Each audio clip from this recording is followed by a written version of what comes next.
If I told you that job satisfaction is at a 4-decade high, would you believe me?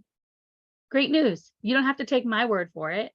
The conference board pulled some data that proves that there has been an uptick from 2020 and 2021 to 62% last year. That uptick in happiness appears in the form of increased wages and work flexibility.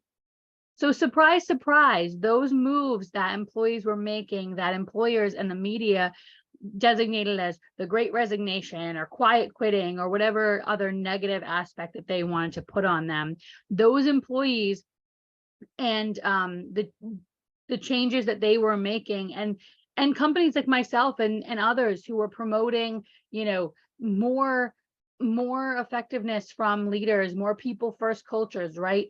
Hopefully this is the tick for us getting to that job satisfaction category. Interestingly enough, those from that survey, men reported higher job satisfaction than women in every area surveyed, especially in terms of leave policies, bonus plans, promotions, and organizational culture. But I found this very interesting, right? Again, going back to the fact that we kept telling everybody, you know, we kept spinning these narratives, we being society as a collective is spinning these narratives of quiet quitting being a bad thing, the Great Resignation being a bad thing. But in reality, these were positive things. These were changes that had to be made to show employers that enough was enough. We want work flexibility. We want better wages.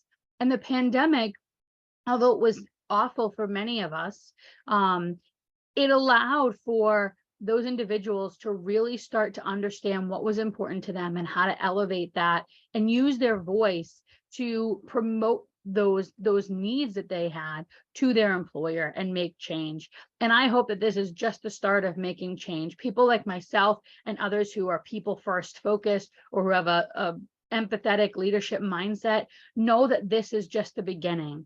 These numbers need to go from 62% last year to 75 to 80 to 90, right? That's the goal.